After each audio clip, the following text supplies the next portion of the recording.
ஒரு கிரவுண்ட் ஃப்ளோர்ல ஒரு வீடு.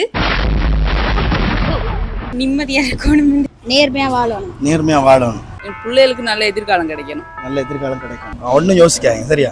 எல்லாம் நல்லதே நடக்கும், சரியா?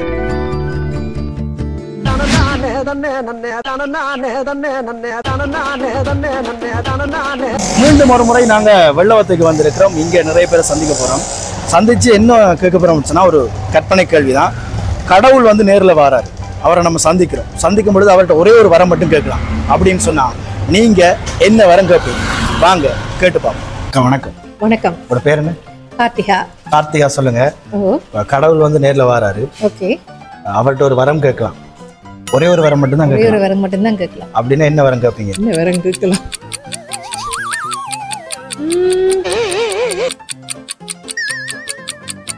3 days later. அம்மாவே ஒன்றும் கேட்குறது இல்லை. நான் கடவுள்கிட்ட நிறைய பூமரம் தர சொல்லி நான் கேட்பேன். எனக்கு ஒரு கிரவுண்ட் ஃப்ளோர்ல ஒரு வீடு நிலத்தோட தர சொல்லி எனக்கு நிறைய மரங்கள், தனிய பூமரம் இல்லை, எல்லாம் தோட்டம் எல்லாம் செய்யறதுக்கு ஏற்ற மாதிரி ஒரு இடம் தந்தா சரி, வீடும் தேவை. நீங்களும் அப்படி நினைச்சீங்க இல்லையா? ஆமாம் சார். அப்ப நானும் அந்த மாதிரி நினைச்சதுல தப்பு இல்லையே? இல்லை சார். அண்ணா வணக்கம். வணக்கம். உங்களோட பேர் என்ன? நிஹால். நிஹால், நீங்க சொல்லுங்க. இப்ப கடவுளை நேரில் சந்திக்க உங்களுக்கு வாய்ப்பு கிடைக்குது, அவர்கிட்ட ஒரே ஒரு வரம் மட்டும் கேட்கலாம்டா, நீங்க என்ன வரம் கேட்பீங்க? எல்லாரும் நல்லா இருக்கணும் தான் கேட்பாங்க.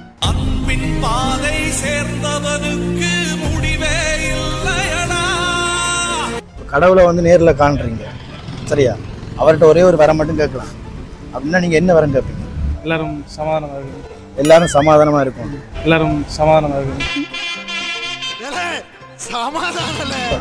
உங்களோட பேர் என்ன? ஸ்னேகா. ஸ்னேகா. ஸ்னேகா, சொல்லுங்க. கடவுளை நேரில் பார்த்தா ஒரு வரம் மட்டும் கேட்கலாம்னா நீங்க என்ன வரம் கேட்பீங்க? நிம்மதியா இருக்கணும். நிம்மதியான வாழ்க்கை. உங்களோட பேர் என்ன? பிரணீதன். பிரணீதன். எங்க போறீங்க இப்போ? பேக்கலாம் கொள்ளிட்டு கிளாஸுக்கு போறீங்க. இப்போ கடவுளை வந்து நேரில் பார்க்குறீங்க, ஒரே ஒரு வரம் மட்டும் கேட்கலாம்னா என்ன வரம் கேட்பீங்க கடவுள்கிட்ட? ஹாப்பியா வாழ்றதுக்கு. ஹாப்பியா வாழ்றதுக்கு வரம் கேட்பீங்க, அப்படியா? ஹாப்பியா வாழ்றதுக்கு என்ன தேவை? கெட்ட திங்ஸ் ஒன்றுமே செய்யக்கூடா, நேர்மையா வாழணும். நேர்மையா வாழணும். நீ நல்லா வருவடா குண்டு பையா, நல்லா வருவ. கடவுளை வந்து நீங்க நேரில் பார்க்குறீங்க, மகளே ஒரே ஒரு வரம் மட்டும்தான் தருவேன் அப்படின்னு சொல்லும்போது நீங்க என்ன வரம் கேட்பீங்க? என் பிள்ளைகளுக்கு நல்ல எதிர்காலம் கிடைக்கணும். நல்ல எதிர்காலம் கிடைக்கும். நீங்க சொல்லுங்க, கடவுள்கிட்ட என்ன வரம் கேட்பீங்க? நமக்கு எதிர்காலம் பிள்ளைகளோட லைஃப் தானே, அவங்க நல்லா இருக்கணும், அவங்களோட லைஃப் நல்லா அமையும். உங்களோட பேர் என்ன? தியாகராஜா. தியாகராஜா. தியாகராஜா, சொல்லுங்க. கடவுளை வந்து நீங்க நேர்ல பாக்குறீங்க, பார்க்கும்பொழுது ஒரே ஒரு வரம் மட்டும் கேட்கலாம் அப்படின்னா என்ன வரம் கேட்பீங்க? சந்தோஷமா இருக்கக்கூடிய வேலை கிடைச்சா போதும். சந்தோஷமா? இப்ப சந்தோஷம் இல்லாம இருக்கு. சில பிரச்சனைகளை வந்து அதெல்லாம் சந்திக்கக்கூடிய ஒரு சக்தி நமக்கு கிடைச்சா போதாது. தாங்கிக் கொள்ளக்கூடிய ஒரு சக்தியை கடவுள் கொடுத்தா போதும். ஒன்னும் யோசிக்காங்க, சரியா? எல்லாம் நல்லதே நடக்கும், சரியா?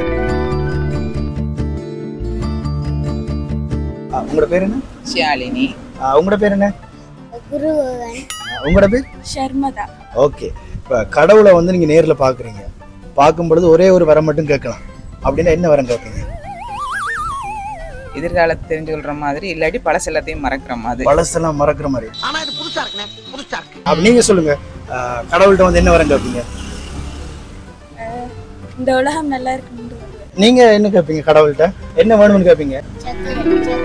சாக்லேட்டா? வெள்ளவத்தில வந்து நிறைய பேரை சந்திச்சிருந்தோம். நிறைய பேர் சொல்லியிருந்தாங்க நிம்மதி வேணும், சந்தோஷம் வேணும், அப்படி எப்படி இப்படின்னு சொல்லி நிறைய விஷயங்களை சொல்லியிருந்தாங்க.